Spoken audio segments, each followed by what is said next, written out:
Hi everyone, I'm Aru from Arubakes and today we're making an apple tart tatin. It's a fancy sounding dessert, I know, but let me just break it down for you. It's just caramelized apples covered in pastry and baked upside down. Honestly, the hardest part of this whole dessert is flipping it over after it bakes without making a mess. I, of course, made a massive mess, but it was so worth it. Let me show you how I made this apple tart tatin. First, I'm going to make the short crust pastry because this needs a little bit of time to chill in the fridge. Cube up some butter and then pop it in the fridge for about 20 minutes so that it's nice and cold. In a large bowl, put in the flour and the salt. I like how the saltiness of the pastry cuts through the sweetness of those caramelized apples. Tip in the cold butter and start massaging the butter into the flour using your fingertips. Break up the butter as you mix it into the flour. You know how I always say that life is just too short to be making puff pastry at home? Short crust pastry is a whole other story. It's so simple to make, and homemade short crust pastry is just so much crumblier and nicer than store bought. After a while, you will start to get a sandy consistency. At this point, start pouring in some cold water. Measure out 60 milliliters of water, but don't add all of it in. Add the water in a little at a time while working it into the dough. You will notice that the dough starting to come together. Keep adding the water while kneading until you don't have any dry, crumbly bits of dough left. Sometimes you don't need all 60 ml of water, so be careful not to add all of it in one go. Tip the dough out onto a lightly flat surface and then just gather the dough together. We don't want to knead this like you would bread. Just knead it maybe for about 20 seconds or so just to form it into a ball. It doesn't even have to be smooth. When you have pockets of butter rippling through your dough, it makes for a flakier, nicer pastry. Wrap the dough with some cling film, flatten it out just a little bit, and then chill this for about 20 minutes while you caramelize the apples. Now you can always skip this whole process and just get yourself some store-bought puff or short crust pastry. For the apples, use green apples. 7 to 8 apples depending on the size of your apples and the size of your dish. Peel the apples and then core them. And then cut each apple into quarters. Work fast at this point because cut apples that are left out tend to turn brown very easily. Now while I'm doing this, can I please get you to hit that subscribe button so that you don't miss out on any of these recipes? Thank you. Once you have peeled, cored and quartered all of your apples, pop them into a bowl and then toss them in a little bit of lemon juice to stop it from browning. And then set this aside. To make the caramel, get a pot heating. Add in the sugar and butter and stir until it's combined and the butter is melted, and then let it caramelize. Do this on a medium-low heat so that you don't end up burning the sugar.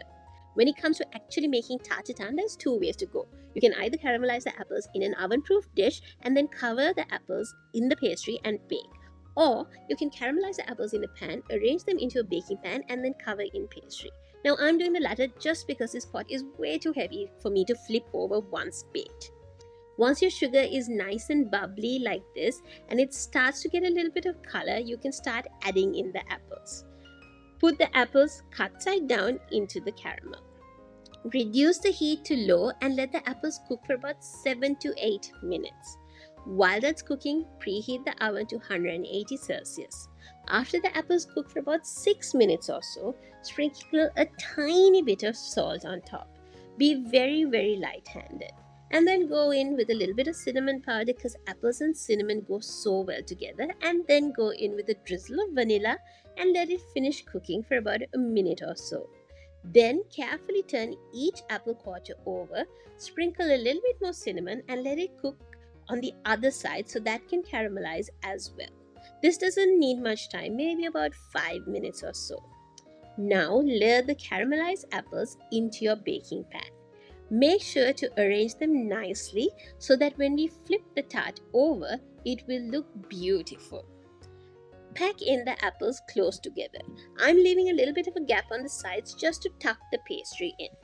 Now, if you were baking this in the pan you cook the apples in, then just arrange the apples around the pan itself. Since we're putting this into a baking pan, I'm just going to reduce the caramel down a little so that it's a little bit thicker by heating it on a medium flame just for a few minutes. Just do this until it starts to bubble and thicken up a little. Spoon the caramel over the apples and then set this aside. By this time, your short crust pastry should have had enough time to chill. Chilling the pastry is important for the gluten to relax. That is how you get a nice texture to your pastry once it bakes. Lightly flour your table, take the pastry out of the cling film and flour the top of the pastry as well. And then start rolling it out. It might be slightly difficult at first as the pastry is still a little cold, but after about 15 seconds or so, it will start rolling out nicely. Keep turning the pastry as you roll to make sure that it rolls out nice and evenly.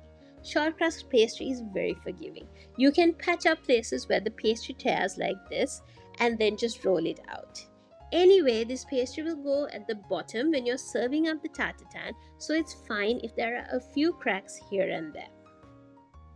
And then just check if the pastry is just slightly bigger than the base of your baking pan and you are done. Wrap the pastry around a rolling pin. I'm putting some baking paper on top just because it's so hot here in Singapore that the butter is melting, making the pastry a little sticky. And we don't want the pastry to stick onto itself. And then carefully lay the short crust pastry on top of your apples. Trim the excess bit off and then tuck the pastry into the sides. Almost encase those caramelized apples in that short crust pastry.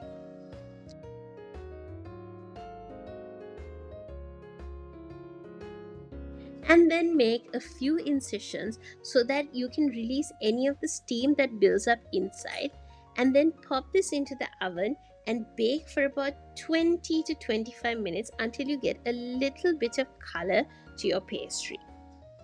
Take it out of the oven and let it cool ever so slightly, maybe for about 5 to 7 minutes or so, just so that it's easier to handle. And now comes the coolest and messiest part. Pop a plate over the pastry and then hold it from both sides and then carefully but quickly and confidently flip it over. Ideally, I think 2 separate oven mitts would have made things a lot easier, but this connected one is all I have. Carefully take the baking pan off to reveal this beautiful apple Tarte Tatin. Yum! Serve this up warm with a scoop of vanilla ice cream. The warmth of the slightly spiced caramelized apples, the flakiness of that homemade pastry, and the freshness that the vanilla ice cream brings just works so well together. And that is how to make this super fancy sounding dessert at home.